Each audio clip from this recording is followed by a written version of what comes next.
TTP biasa, tadi kan namanya sendiri ya. Kemudian yang kedua,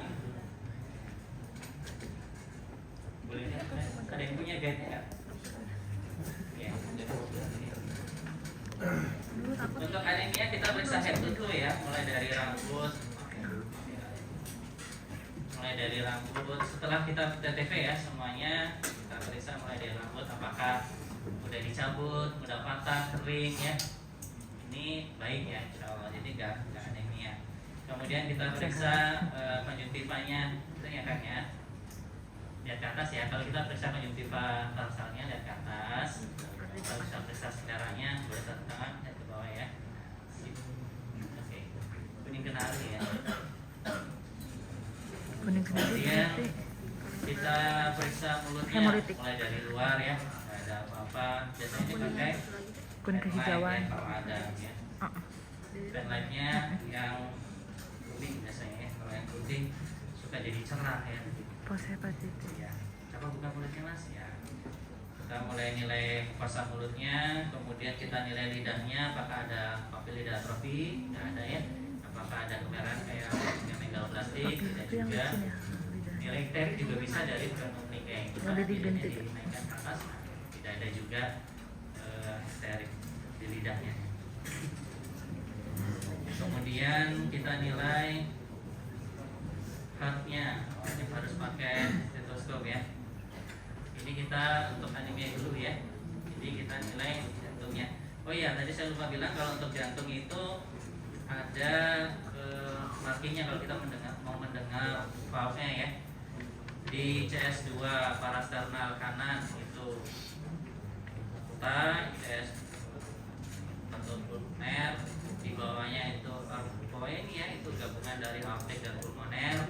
Di bawahnya lagi CS4 itu kantung tricuspid, kemudian di CS5 di clavicular itu katup ya.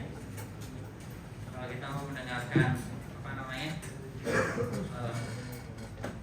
detaknya saja di apa namanya untungnya ya, di untungnya. Kalau kita mendengarkan umumnya sesuai katup yang mana yang kalian ingin dengar ya. Perhatikan ya, jelas? Tahu ya? Nanti cari sendiri proyeksi katup, ada gambarnya itu ya. Kemudian kalian nilai heart rate-nya juga ya. Kalau dia anemia takikardi nggak ada penyebab lain, itu bisa jadi anemia ya. Tapi kalau ada penyebab lain, misalkan apa, demam, tegang ya, takikardi anemia, jangan dinilai anemia ya. Ini masnya dewasa mungkin takikardi 108 namanya ya. Apa ya?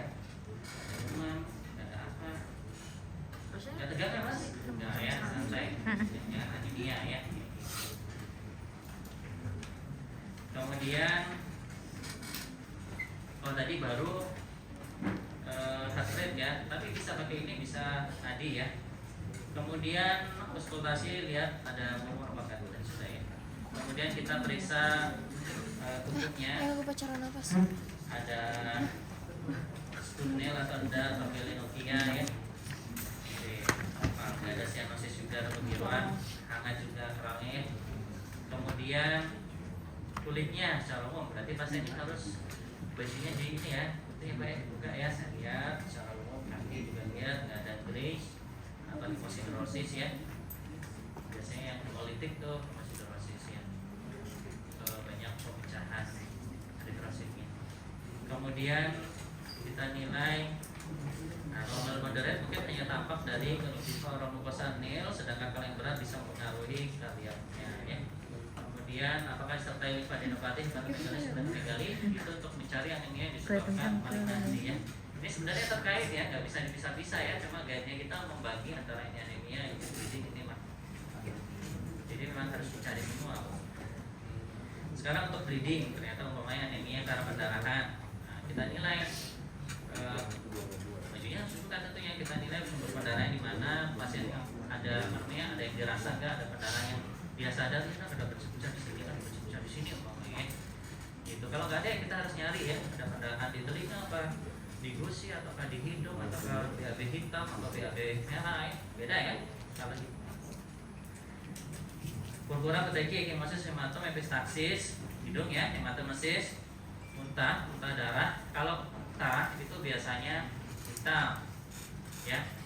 Nah, tapi kalau hematu itu batuk ya, batuk darah itu biasanya merah, TB kayak gitu ya, malignansi bisa ya. Tapi ada juga yang pink ya, pink sekutumnya pink, yang dikira darah ya, itu edema paru itu biasanya ya. Ada glitternya. Darahan. Kemudian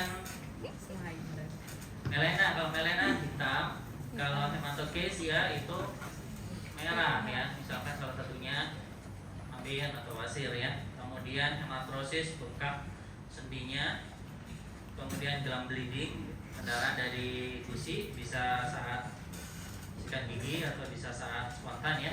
Oh ini harus ditanya ya, nanya jangan sekaligus semua ya. Pak, apakah ada sawam juga ya, bintik-bintik, bercak darah, pendarahan mimisan, pendarahan gusi, BAB hitam, jangan nyambung semua ya. Pasiennya ada. Terakhir umpamanya, terakhir ada pendarahan dari menstruasi yang lama umpamanya ya. Terakhirnya itu kan di situ. Ini kok mau jawabnya ya, tadi ada, terakhir saya jawab aja nggak ada. Jadi jangan harus satu-satu ya. Pak ada bercak-bercak kemerahan gitu nggak? Nggak ada. Kalau pendarahan gusi nggak ada. Kalau mimisan nggak ada. Gitu ya, satu-satu ya. Jangan semuanya suka gabung. Kalau sumbernya banyak ini biasanya nilainya Sama. harus nyebutin agak banyak ya. Kalau lengkap mungkin 5 atau bahkan bisa lebih ya. Harus sebutkan kalau di ujian ya. Kemudian kalau ada, kita identifikasikan apakah dia single atau multiple ya, satu tempat atau banyak. Kemudian di mana? Di gusi, di hidung, di sendi, apakah bekas sirkumsisi, apakah simetris kanan kiri ada, apakah di mukus membran, matosis dan sebagainya. Jadi sampai sini ada yang mau tanya? Enggak ya. Kemudian untuk malignansi, ya tadi kita sudah nilai apakah ada demam, juga di di anamnesis ya, ada kita tanyakan kalau malignansi itu demamnya ringan tapi dia lama ya, lebih dari 2 minggu. Dia masalahnya TB, salah satunya TB malignansi itu sering banget. Kemudian dia ada takikardi, irritable, sensitif ya, kemudian ada tanda-tanda anemia bleeding. Nah sekarang untuk hepatomegali ya, untuk hepatomegali jadi ini yang penting saja kameranya kelihatan. Oh itu ya, masih ada ya. Langsung aja ya, tangan kiri kita di belakang, kosta 11-12, tangan kanan kita menekan, kita ambil linea mid clavicula, kita tekan mulai dari Nomor 8. kalau pasiennya berdiri inferior, kalau pasiennya tiduran caudal umpamanya. Ya. Nah, kita tekan sesuai gerak nafasnya pasien ya. Pak, nafas. Ketika dia tarik nafas, tangan kita terangkat, kita ikut angkat aja ya. Tarik nafas. Ketika pasien ambil, ketika yang pasiennya lepas nafas, baru kita tekan. Nah, sesuai gerakan. Nah, kita gerakan maju sedikit, tekan. Maju sedikit, tekan. Nah, ini ya. Ini kita gambar di kertas nanti.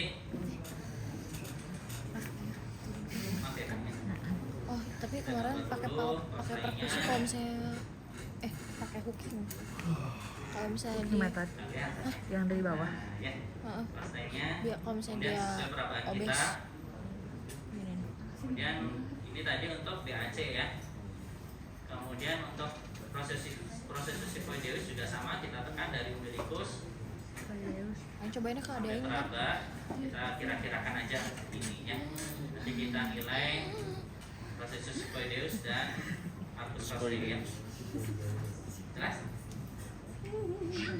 Ini coste, linea mid clavicula, ini proses sifoideus.